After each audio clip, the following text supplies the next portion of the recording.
at all, and because I didn't take it seriously. Yeah. I mean, I was drinking and smoking and all the rest, and like I was saying I'm a Muslim and eating pork, and like nothing was different about my life. For me, it was more like there was this thing I'd come across. It made sense to me. I would say I'm a Muslim, but I didn't practice. I didn't do anything.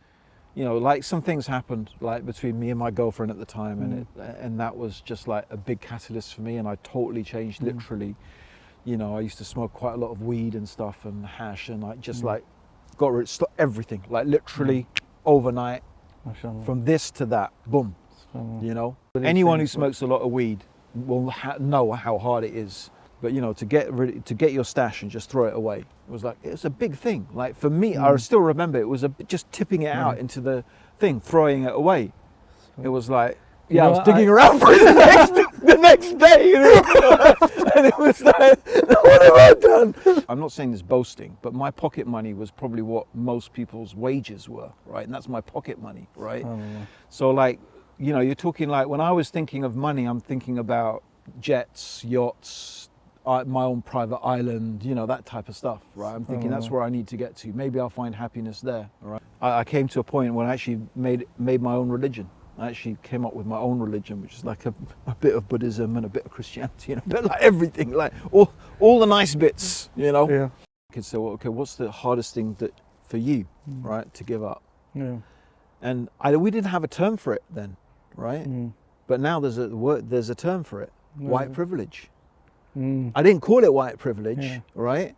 But now I would say, if they ask me, the hardest thing to give up is white privilege. When I went from the areas that, you know, the actual enclosed area, and I stepped down into the open area where the people are making tawaf, and it's when I went into that throng of people making tawaf, that moment then, it's just like that white, it evaporated, bro. I realized I was nothing. It meant absolutely nothing. I realized that being white, being British, my passport, was nothing. It was nothing.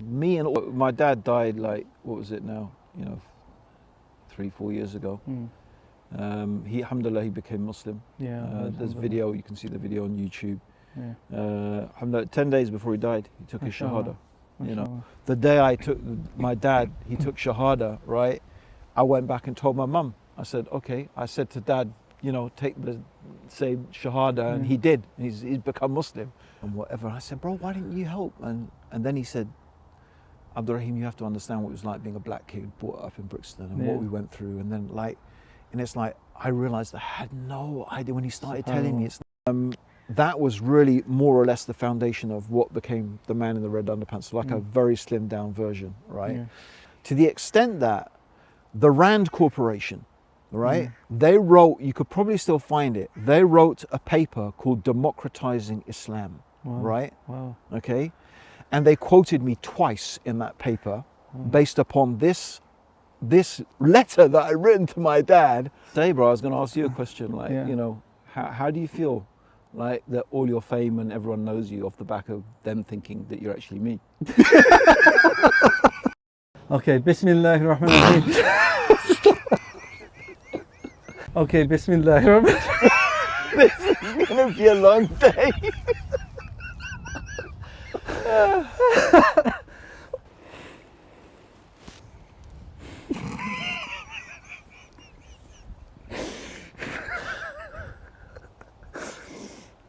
Come on, bro. Get yourself together. Okay. Deep breath.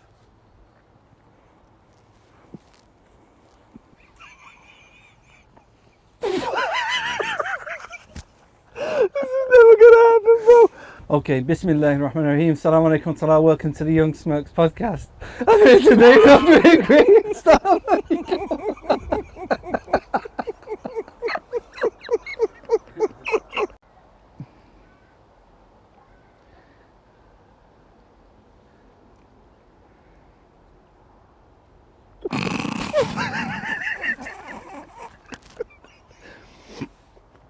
Bro, it's called Young Smirks. Just get on with it, bro. Like, seriously, what's the problem? إنك لا تهدي من أحببت ولكن الله يهدي من يشاء. Bismillahir Rahmanir Rahim. Assalamu alaikum wa rahmatullah. Welcome to the Young Smirks podcast. I'm joined with a very special guest, Abdurraheem Green. Assalamu alaikum, Sheikh. Salam, bro. How you doing? doing? Good. Alhamdulillah. I'm very Good well. to see you again. Sheikh, it's been a long time. Yeah. Subhanallah. Not seen you for a long time, and I just wanted to speak to you about your early dawah. You've been a big inspiration to myself. I remember before I was a Muslim, seeing you on Peace TV. You know, one of the people who I seen, and I thought, okay, I can actually be a Muslim. You know, there's actually white Muslims out there. I remember the exact video I was watching. Just seeing you. I think you had like a blue jacket, long red hair, mashallah. And so ever since that day, you know, it really inspired me. Even seeing people like yourself, Yusuf Estes, other English people who have embraced Islam. Because Yusuf's American, but anyway, go on. Yeah, true. No problem. True. That's fine. No, but shouldn't get confused. Well, people think I'm you. Well, I was going to say, bro, I was going to ask you a question. Like, you know, how do you feel like that all your fame and everyone knows you off the back of them thinking that you're actually me? It's true. Yeah, no, I all white people look the same, bro. It's true. No, honestly, it's like people say, I saw you at Mecca. I haven't been to Mecca for like years and years. What are you talking about? No, it was you, definitely. It's like, I remember, no, subhanAllah, I remember someone came all the time, like literally even the local takeaway near my house. They thought I was Abdurraheem Green. Yeah. You know, subhanAllah, a lot of people, that, you know, you was telling, well, the first time I met you, do you remember the first time I met you? No. It was at the Birmingham Convivencia event. Okay. And I remember you spoke first, and you said, I'm just very happy to finally meet John. You know, everyone thinks he's my son. And then I stood up and I said, I'm very happy to meet Abdurraheem Green for the first time. Everyone thinks he's my granddad. Yeah, I remember that. You wasn't too happy. That I haven't forgotten until today. Yeah, no hard feelings, Sheikh. No, sorry, no. They're definitely hard feelings, bro. I'm hanging on to that hard feeling. It's all right. No so problem. I wanted to speak to you a bit about your early dawah because, you know, you became popular and you kind of learnt your craft in Hyde Park. Yeah. And it's kind of, people have mixed feelings about Hyde Park today. You know, some people think it's beneficial, some people think, you know, they always did, to be honest, bro. Even back in the days, people had mixed feelings about it. Yeah. So how do you think it's changed over the years? Has it changed much? I don't know, because I haven't really been. So the last time I went, well, I've only been a couple of times. I went very soon after 9/11. I went down there once, or very soon after. I gave a talk there. And I went one other time, but that was more like just for filming for Aira, you know. So I'm not really familiar. I know from hearing about it from the brothers and stuff that it all seems to be very led by social media. You know, it's a lot of, it's also a lot of playing to the camera, you know. So back in the days it was very different. Although I think we were the first people who started filming down there, and you know, until today those videos are out there on, you know, Dawah in the Park videos, and they were very, very popular. But it wasn't really the main component. It was like a sort of add-on, you know. Yeah. So I think that's the big, you know, the big change. But I think fundamentally it's still really the same place. I guess back in the days, it's like it was really important to be able to stand up and speak and deliver a speech. You know, like you couldn't get away with just like, okay, yeah, sure, we would chat to people on the side, and that's where a lot of the real Dawah went on. But for those of us who were like the speakers, you really had to learn to deliver a speech and keep people's attention. You know, that seems to have gone now. Like I remember, Sabor's still trying to reignite that. I think he's got his stepladders, he stands up and gives a speech, and I quite like that kind of, you know, where you actually give, you know, I mean, that's an address to the audience. I guess that's Speaker's Corner. That's the whole point. You're supposed to go down there and give speeches and generate debate that way. But there always was a lot of, you know, people discussing and having debates on the side. That was always there, to be honest. It always was there. In fact, one of the big challenges back in the day was always to try and get more focus on the speaker rather than like get everyone diverted away from the main event, because that would happen a lot.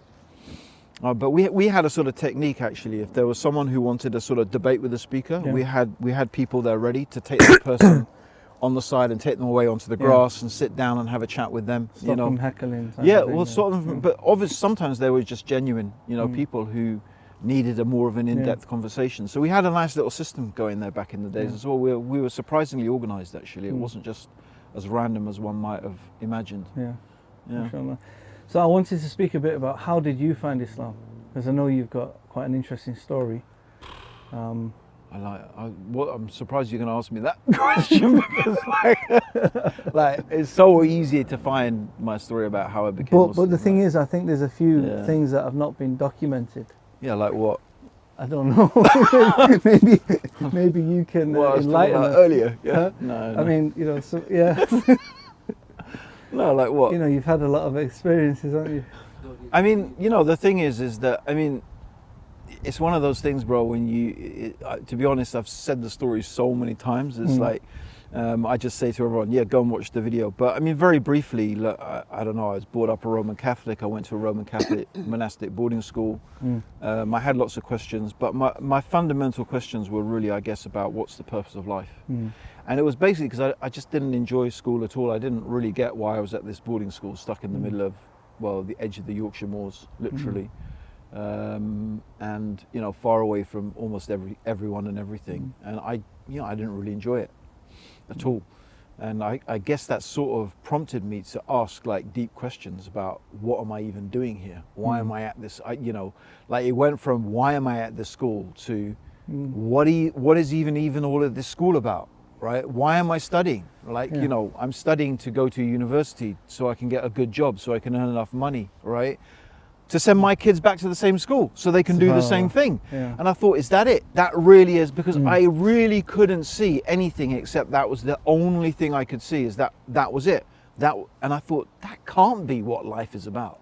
And I think that's what really started me questioning. And then I had too many doubts about Christianity and in general, Catholicism in particular. And I just searched through different religions, Buddhism, Hinduism, like the whole, it was the back end of the, it's the 70s, but the hippie stuff was still around there, so there was that whole sort of psychic energy and that type of stuff going on, right? So I was looking into all of this stuff, philosophy, everything, and I guess just looking through different religions and different things, and I came to a point when I actually made my own religion. I actually came up with my own religion, which is like a bit of Buddhism and a bit of Christianity and a bit like everything, like all the nice bits, Yeah. And I actually have a notebook where I actually sketched the outline of this. I actually still got it somewhere. Serious? Right? Yeah, I found it.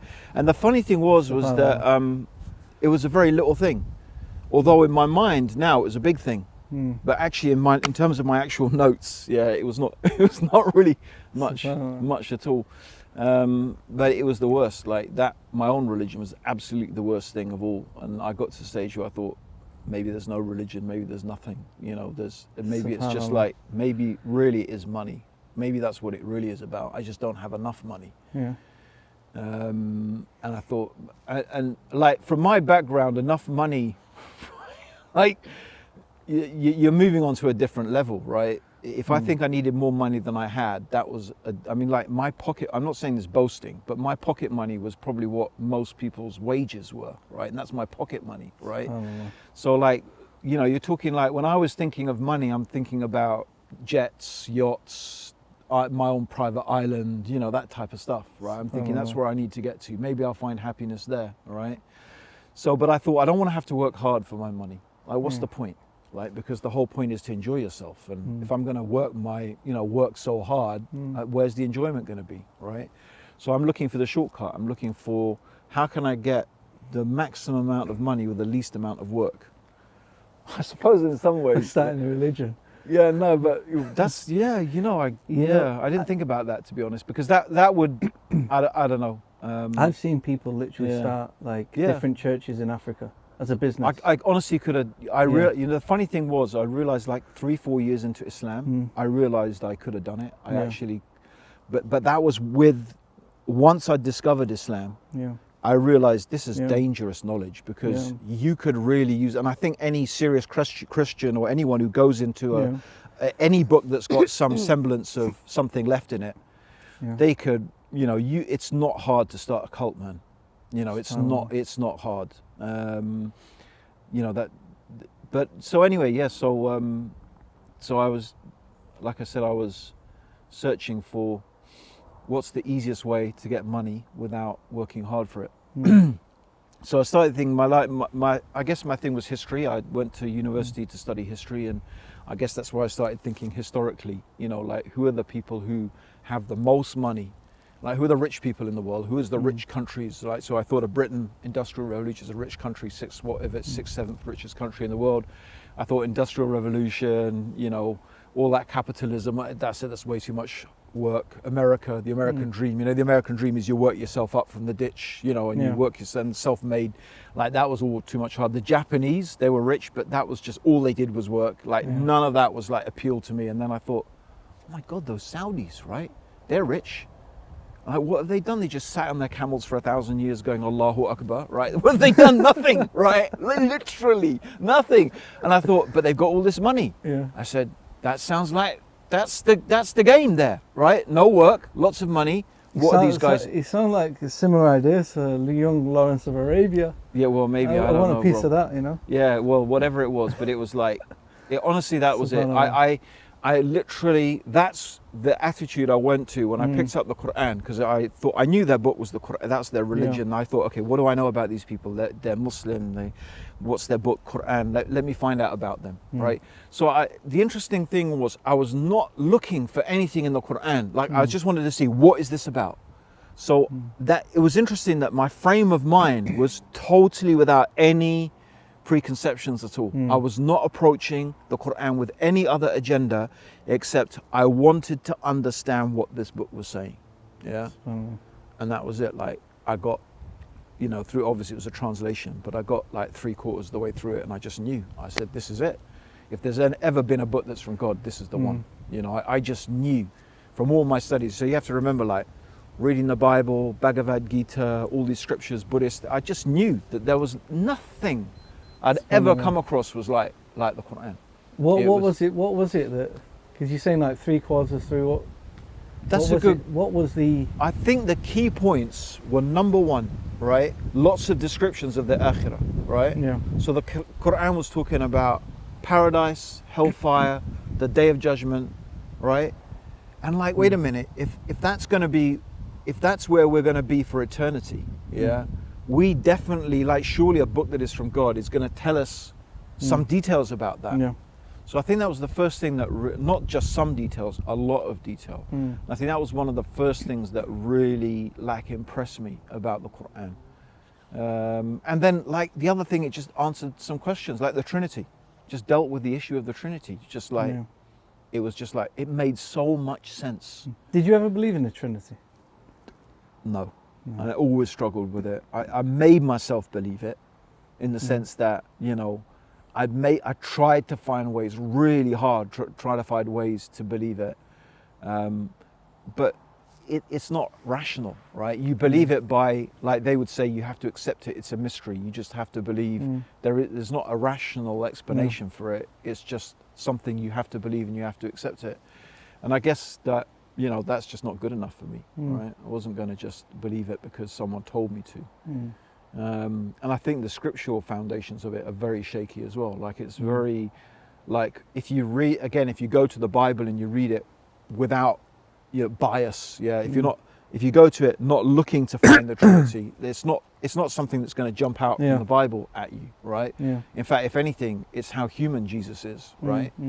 Not how divine he is, right? So, no, I always struggled with the Trinity a lot. That was one of the big issues I had with Catholicism. I come from a Church of England background, so it's slightly different, but again, the same issue, fundamentally the same. CAV and Catholicism, very, very similar. I mean, the difference is things like confession.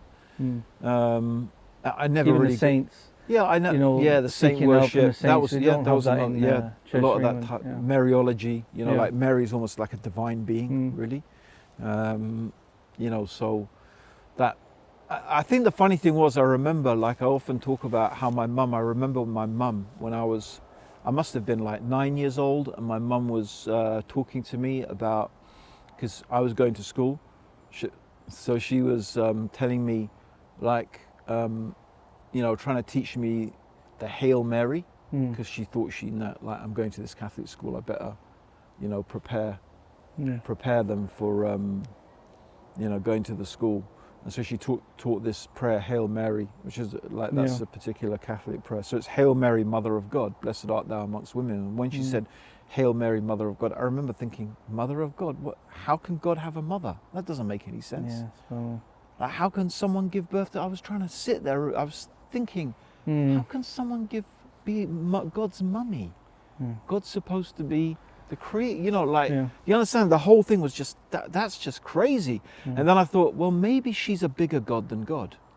If she's God's mummy, she must be bigger, you know. That's just like in my little kid's way, I tried to, because, you know, whatever your mum says, you sort of accept it, you know.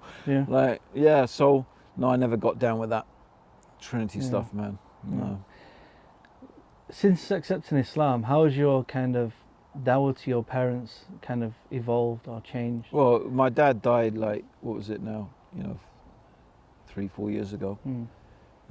He, alhamdulillah, he became Muslim. There's video, you can see the video on YouTube.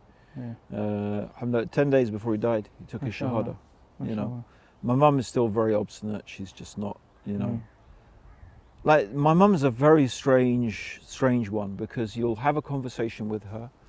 She'll basically, 1 minute she'll be saying she only believes there's one God, right? It never makes sense to her how Jesus is God and that type of stuff. And then you'll have another conversation with her and she'll be defending the Trinity, although she has no idea what the Trinity is, because when you actually discuss it with her, and like so what? Yeah, basically that's it. You know, my mum once said, "Oh, if I wasn't a Catholic, I would have converted." And I thought, no, if you were born worshipping in a society that worshipped the tusk of a walrus, you'd still be worshipping the tusk of a walrus, because that's, you know, that she's just following what her people do, right? I mean, you know, she doesn't have any crosses, she doesn't have any statues, she doesn't have any icons, nothing like that, because, you know, the second commandment is you shall not make any graven images. She knows that, right? Yet she's a Catholic, and Catholicism is full of that. So like, it's very, very, my mum is like very strange. Like, in some times it's like she's a and then sometimes she's, I don't even know if there's a God. I don't even know if there's a paradise or a hellfire. So she's like all over the place, my mum. Like, she has no real certainty, I think, about anything to do with religion. How did she feel with your father accepting Islam? I think it was a very hard time, bro. It's like, I don't think she really computed about it, because my dad was, I would say he took like 2 years to die on and off. It was like he was very ill for about 2 years. So it was a long, long time. It was a lot of stress, mostly on my mum, but me as well. I was there a lot of the time with her.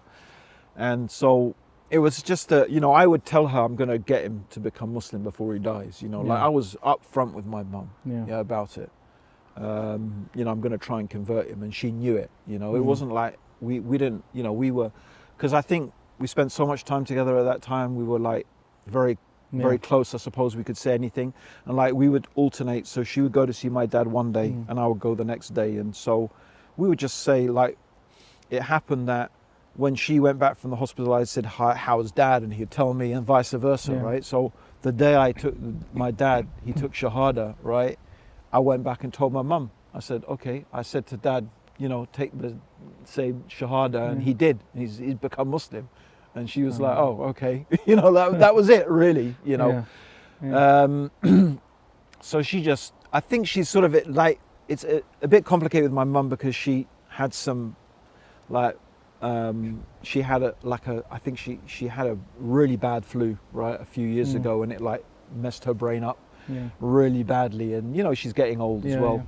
So like, I think she even forgot everything about what happened. You know, she thinks my dad is buried, you know, his ashes are in the garden. He's not, he's buried in a Muslim cemetery in, you know, like in Lisbon. She doesn't even remember that anymore. So, I mean, I do try and tell her, and she's very confused about stuff, you know, like old people do get a bit confused, you know.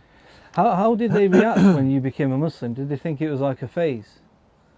Oh, in the beginning, definitely. You'd already like kind of been researching. Yeah, for sure. In the beginning, they didn't take it seriously at all, and because I didn't take it seriously. I mean, I was drinking and smoking and all the rest, and like I was saying, I'm a Muslim and eating pork, and like nothing was different about my life. For me, it was more like there was this thing I'd come across. It made sense to me. I would say I'm a Muslim, but I didn't practice. I didn't do anything. Like I did in the beginning, and then I just like left it. But then, okay, it all flipped, and I started. How long did it take for you to? 2 years. 2 years before I, you know, like some things happened, like between me and my girlfriend at the time, and that was just like a big catalyst for me, and I totally changed. Literally, you know, I used to smoke quite a lot of weed and stuff and hash, and I just like got rid of everything, like literally overnight, from this to that, boom. You know, it was just like that moment where it just literally switched, you know. And you know, I remember coming home to my parents, and I told them, I said, I'm never going to drink again, and they just burst out laughing. I'm like, no, I'm serious. You know, and I've never drank since. You know? So how do you survive? No, drinking I alcohol. know, bro. What you mean? I know what you mean. Yeah, no, mashallah. I think because these things usually are addictive, right? You know, I mean, of course, new Muslims still like anyone who things, smokes a lot of weed will know how hard it is to get your stash that you've like back in. I don't know what it's like now. I think it's like, you know, quite easy to get hold of. And back in the days, it wasn't that easy to get hold of.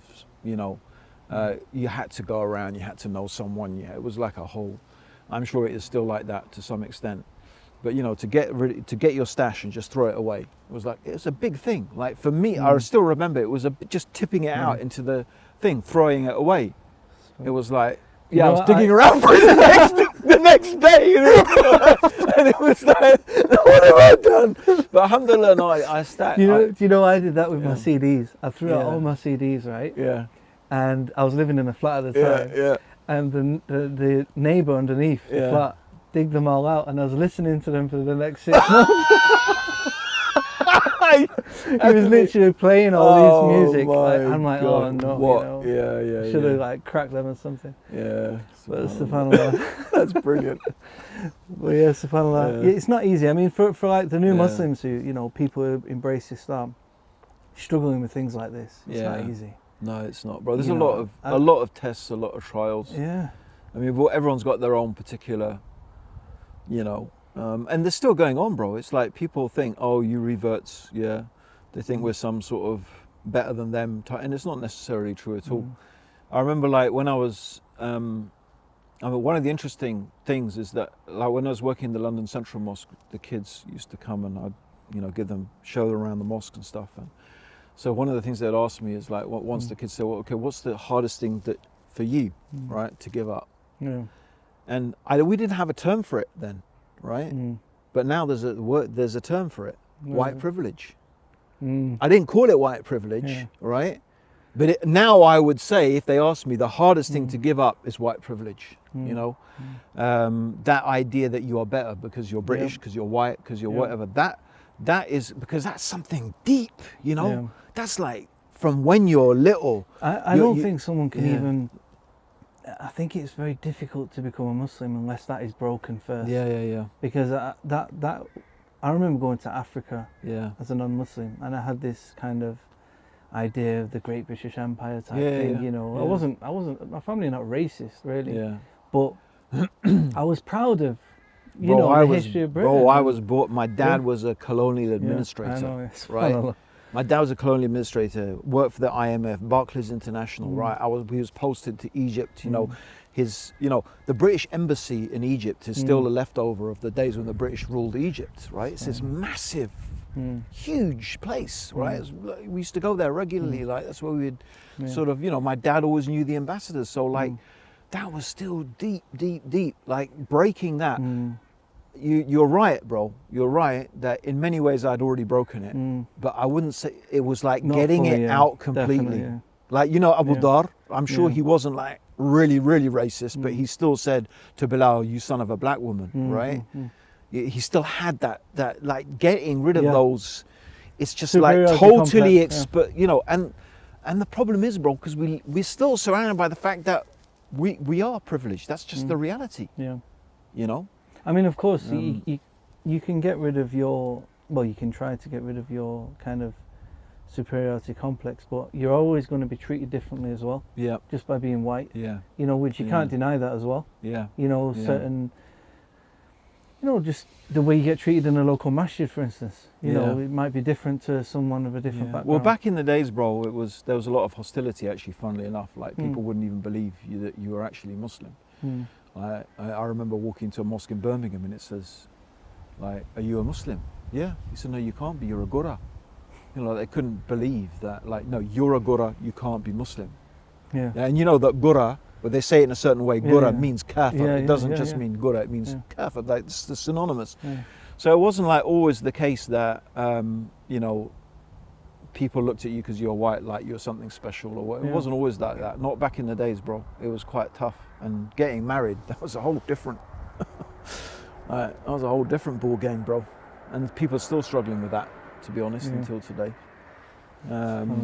Yeah. So yeah, I think the thing is, like you said, it's that it's not the superiority. Maybe it is a superiority. But you know the thing that really, subhanAllah, I guess, like, you know, I in Buddhism, there's something called nirvana, right? Now, nirvana, most people think nirvana means bliss or like enlightenment. It doesn't. And the word nirvana means annihilation, right? So, like, the idea of the basic, I guess the basic idea of Buddhist philosophy is that the ego is the cause of all suffering, right? So the way you get rid of suffering, you know, within yourself and the world is by destroying the ego. But this destroying the ego is, it's not, so in Islam we have tazkiyat al-nafs, we have the purification of this. So like the idea is that actually the ego is fundamentally a good thing. What's not good is when you take it beyond certain boundaries. But in Buddhism, it's no, you annihilate the ego, right? So the ideal is for you to have no identity whatsoever, right? There is no you. There's nothing that is you anymore, right? You are just, so you annihilate this ego, right? But I had this moment, like, there was a bit, when I made Hajj the first time, right? I think I experienced this sort of annihilation of my, like, and it's when, like, it was like totally really surreal. Huh? Like, totally insignificant. That was it, bro. And like, you know, I remember arriving and it was at night. We arrived at night and it was floodlit. The Kaaba was floodlit. And it just looked like a movie screen. It didn't look real to me at all. It was like, okay, it's like, looks like a movie. Yeah. And then when I went from the, you know, from the areas that, you know, the actual enclosed area, and I stepped down into the open area where the people are making tawaf. And it's when I went into that throng of people making tawaf, that moment then, it's just like that white, it evaporated, bro. I realized I was nothing. It meant absolutely nothing. I realized that being white, being British, my passport, it was nothing. It was nothing. Me and all of those people, the only thing that Allah cared about is what's in the hearts. That's it. I knew I was just nothing. That moment for me was one of the most profound moments in my life. That just annihilation of, like, Abdurraheem, you're nothing. You really, who are you? Nothing. You're just one amongst, and who knows who's the best of all of these people, right? You don't know it's you, right? Only just, you know, so that was beautiful, beautiful, beautiful moment, you know. It's a huge experience, Hajj. You know, I remember the first time I went, same thing, you know, you just literally feel like an ant. You know, millions of people and no one's looking at you. You know, they might look at you in your local mosque because you're white or whatever, but there it's just, no one cares. Everyone's focused on Allah. It really, but yeah, I mean, of course, this is something, as you're talking about the privilege, the white privilege, or the superiority complex, these type of things. This is kind of a hot topic at the moment. You know, the Black Lives Matter kind of protests all around the world. What do you think about that? What's your kind of take on the whole? I'm doing this, you know, this like podcast with Abdurraheem Baker, who's a comrade from back in the Salafi days, right? So we're just reliving a lot of the stuff that we went through and discussing it and how things have changed. I was watching some. It's really, really it's nice. Really. I enjoy. I don't know if anyone enjoys listening, but I love doing it because it's just like, it's really good sometimes to go through that stuff. And one thing I remember with Abdurraheem, it's a, you know, like you have these things in your life that really stick out. And we'd come back from a talk. I remember a talk in Wales. I think it was in Swansea. We'd come back late at night, 1 o'clock in the morning. And, you know, and I was on my road. This is in London, literally on the, you know, on the road to my house, police stopped me outside my house, right? And they said, what are you doing? I said, well, I've come back. We're giving a talk in Wales, right? And so where do you live? I said, right here, this is my house. I couldn't believe it, right? But the police, when they stopped us, these guys were like, you know, their eyes were bloodshot. You know, they literally must have woken up, saw a car drive past and said, let's stop them, you know. And then basically their car started sliding down the hill because they forgot to put the handbrake on. And they went running to stop the car. And I went running to help them, right? And Abdurraheem was standing there like that. Like looking down like that with complete contempt, and like, you know, anyway they went and whatever. I said, bro, why didn't you help? And then he said, Abdurraheem, you have to understand what it was like being a black kid brought up in Brixton and what we went through. And then and it's like I realized I had no idea when he started telling me. It's like I didn't have and he said to me in this podcast, he said, you know why they stopped? You know why they stopped us, Abdurraheem? Because I was in the car. If it just been you, nothing would have happened. It's because there was a black guy, they thought I was your drug dealer. That's what they thought. Subhanallah. And it was like, oh my God, like it took me like 20 years just to hear that part of it as well. Like, and he told me about, you know, there was this shed in Clapham Common where they used to take black kids and beat them up. The police used to just beat them up just for fun, you know, like take them for a beating, you know. You can't imagine what it's like to live. I know, no idea. Like I said, you know, like I said, I was talking to Dilly about this in his podcast, and he was saying, like, it was like, for me, the police are the boys in blue. They're the cavalry. You know, that you look for them when you're feeling nervous. You know, I remember, and this is not a racial thing, right? I remember once when I was at school and I was in like a local town we used to go to, you know, to go to the pub and stuff like that. It's called Helmsley, right? Was in this thing and I saw these flipping Hells Angel bikers and I was terrified. I was literally, where are the police? Where are the police? These guys gonna, like, you know. So it wasn't to do with whether these guys, to me, they just posed a threat, and the police were someone I believe were going to help me, and I still have that attitude towards. I still do have that attitude towards the police. Like, from my perspective, I've never had a bad encounter. All my encounters with the police have been either neutral, right, or actually quite positive, right? I mean, I'm not from like such a privileged background, and I don't have a good experience with them, right? But I would say that, obviously, because it's weird because my parents were from a very white racist area, and they were aware of this, so they sent me to school on the other side of Manchester, in Hume. You know, Hume Moss side, it's more multicultural. There's lots of like Asian, Caribbean, African, etc. So it's more mixed. So having that kind of experience in both areas really kind of, you know, you realize that there is like this racism, and you see you treated differently, even if you are pulled over in like the white racist area. They don't treat you like a certain way, where if you're with black friends, you definitely do see that. You know, it's it exists. That's the thing. But I think, you know, I mean, like, the whole issue is, you know, I don't know. What do you think about all the, and, you know, I quite like the discussion about the whole colonialism and the slave trade, what's going on at the moment. You know, they toppled the statue. I thought that was very interesting. It's a whole can of worms, though, isn't it? Like, because, you know, slavery has existed up until recently. And it's still, listen, let's be honest, slavery still exists. We're just fooling ourselves. You can change the name, but the reality of slavery still exists, even in this country, right? Why did Theresa May pass which is one of the really decent things I have to say she did, she passed the modern slavery bill, because slavery still exists. It's just a different form. People are still being bought and sold. They're still being trafficked. They're still being exploited and not paid anything. And like literally anything can be done to them, right? So it's always existed in human history, right? And it doesn't justify it, doesn't make it right. I think that what is really maybe particularly different about the the Western, Yeah. slave trade it had a very strong racial element. It was justified, like biblically justified, Yeah. right? They justified it by the Bible. They justified white supremacy by the Bible, and they still do, some of them, right? And they justified slavery, right? Based upon so I think that obviously slavery's existed in Islam as well, right? Yeah. But it was never a racial issue because the Moors were capturing white slaves, and they say that probably 1.5 million Europeans went into slavery in Morocco, right? Over a period of a lot longer than the transatlantic slavery, like the period was hundreds and hundreds of years, right?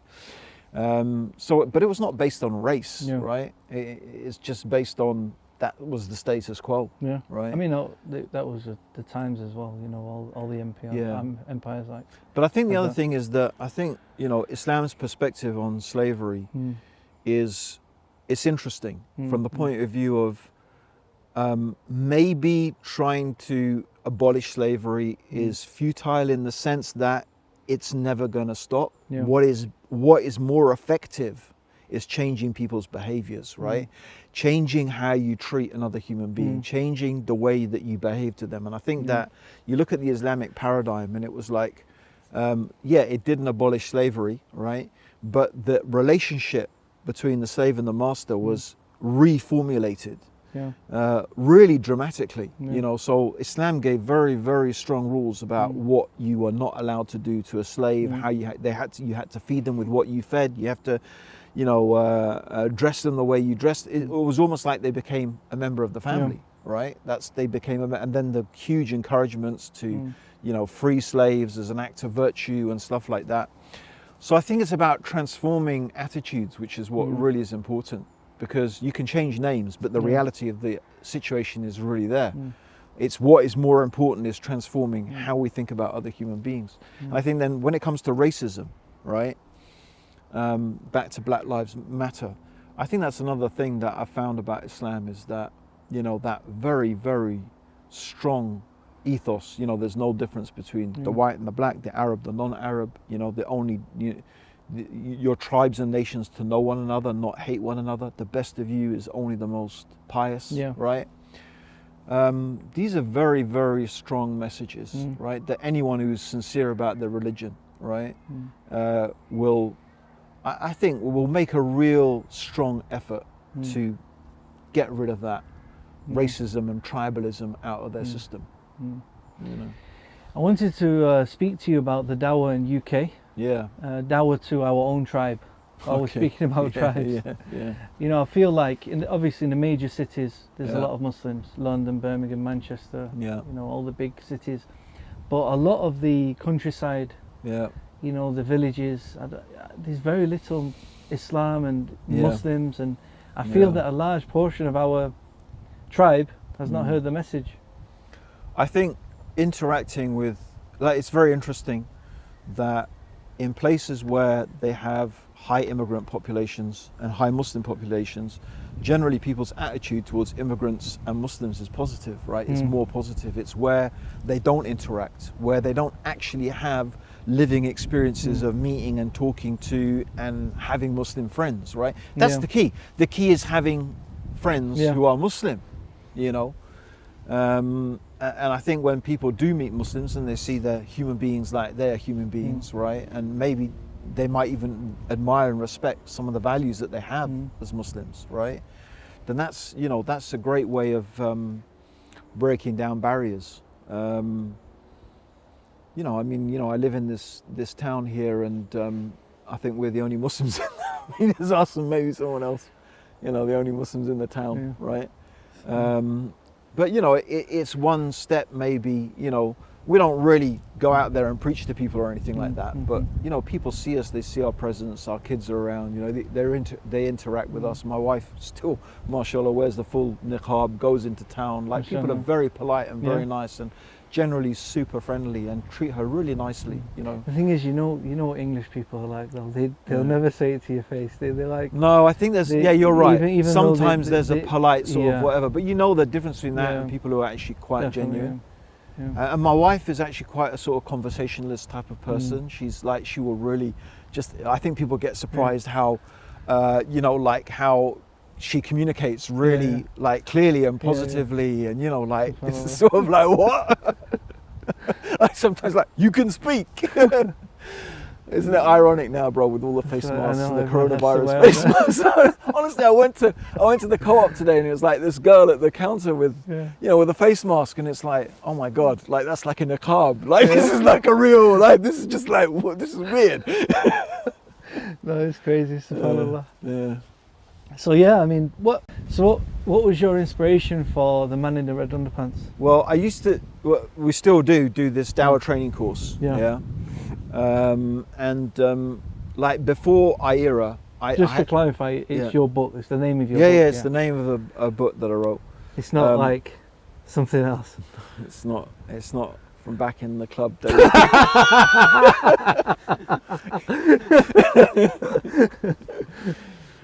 Shake your groove thing.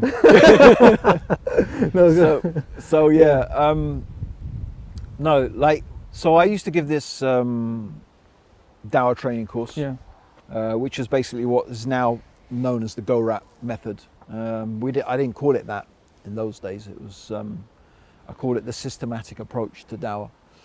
And it was very much like inspired by a sheikh who basically gave me some advice about the right way to give Dawah, and basically told me don't bother answering all of these questions, just go back to the essence of Islam. Is there a God? Is God one? Is the Qur'an from God? Is Muhammad the Prophet?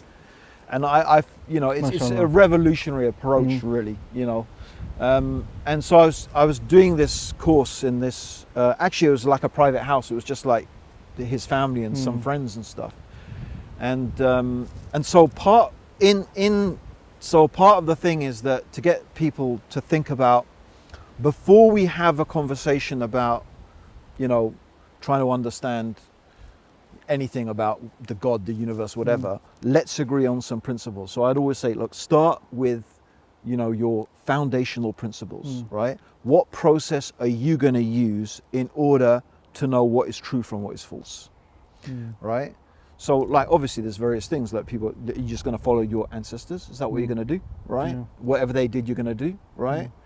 Is it you're going to just wait for some, you know, some writing in the sky or something? Like, what process are you going to do to? So the point is that we should use reason, right? Or we should use common sense, right? So that so I used to say, look, if some guy came on, you can see these bikers. I don't know why these bikers are stuck in my head. These Hell's Angels, right? We've seen some coming down, actually. Yeah, there's a lot around. A lot of them, if you saw someone, right, with love and hate tattooed on their fists, with a biker jacket knocking on your door saying, I'll come to read your gas meter, what would you do? Would you let him in your house? Would you let him read your gas? You'd say, get lost, mate, you know, like, so. You call the police? Yeah, so that exactly, call the police. So that was the example I would give, right? But then I would get the students in the class to practice the conversation, So I'd say, okay, this is what you say. So, but you have to make it your own, right? You don't just use my example. So this one guy, one of the students, he said, what if a man wearing nothing but red underpants came knocking on your door saying, I've come to read your gas meter? And I said, that is just genius, right? I dropped the biker love-hate thing. I demand, you know, it's like, boom, it was just such a powerful, and that's it. From then I used it in my Dawah training from then on. It became the title of my book, because this student, that's what he thought of himself. So that's where it came from. Yeah. I think this was one of the most popular Dawah books, really. Yeah. You know, over the past however many years. When did you? I don't know. It was, interestingly enough, that book was really based upon a letter that I'd written to my dad years and years ago. And he had given me this Economist, like the Economist magazine used to have these inserts, right, about various countries. And one month they had this insert, not about countries, but about Islam, right?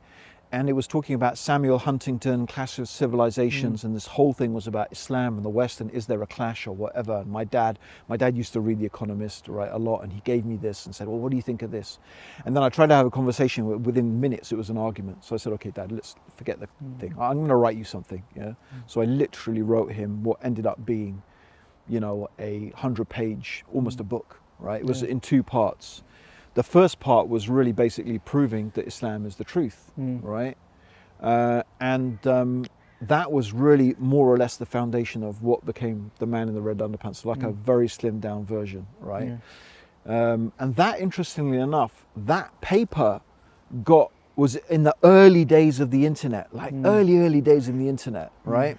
That was all over the internet, to the extent that the Rand Corporation, right? They wrote, you could probably still find it, they wrote a paper called Democratizing Islam, right? Wow. Okay.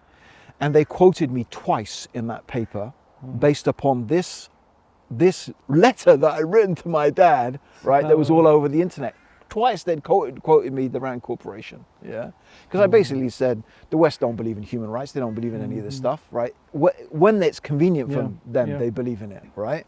And so they quoted, you know, they took bits from my things. So, yeah, so it has actually, that book, in a sense, has a long history. It goes like way back to other stuff that was around on the internet, and I can't even remember what that... Because when I think of Dawah books, I mean, the only other things really out there are like...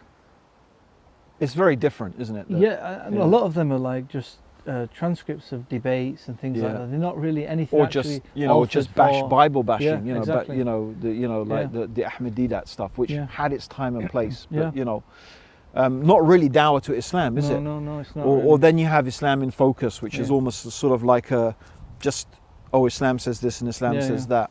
There were a few great, but there were the intention. Yeah, there were a few good books, but again, even Towards Understanding Islam by Maududi, he never really wrote that for non-Muslims, right? I think Dr. Bilal Phillips wrote a few really good little booklets, but then they were focusing on one particular dimension. One particular thing. But I mean, there have been books, but I think partly because of our era, and we published it and pushed it out, and the title's catchy, and it was all based on research as well. Because one of the things we'd found out through research was that if you have the word Islam written on a book, people will not pick it up. So if you left, for example, a pile of books in a doctor's surgery, and one said Jesus in Islam and one said the truth about Jesus, the ones Jesus in Islam will literally, no one will touch it. Islam is there, they will not touch it. The other one, they'll pick it up. So like there was so back in the days when we started our era, that's why it's called the Research, Islamic Education and Research Foundation, because we wanted to look into those things, like, you know, what makes something attractive? Why would a person read a book? And even when the book begins, it's sort of trying to draw a person in a little bit, not straight into... The first page is like, what's going on here? It's the hook, you know, No, it's good, and I guess this is like the basis of the Ayura Dawah, really. Yeah. Because you know, what I like about Ayura, alhamdulillah, you know, done a lot of work with you guys. Yeah, of course. Volunteering and traveling and different things. You know, thank you for inviting me to the Brazil thing. That was amazing, mashallah. May Allah bless you, all the work you did, mashallah. But you know, the good thing is you got the everyday Muslim giving dawah. And this is so important because... And it's not difficult, right? Once you know the method, you know a simple thing like go right. You don't need to study the Bible. You don't need to study Bhagavad Gita, remember verses. You don't need to. It's just about your religion. Go to Tawheed. Talk about Islam. Talk about how we know Allah exists and that Allah is one. How do we know the Qur'an is from Allah? It's very simple. And literally the stuff you can learn in a day. Right? You should already know.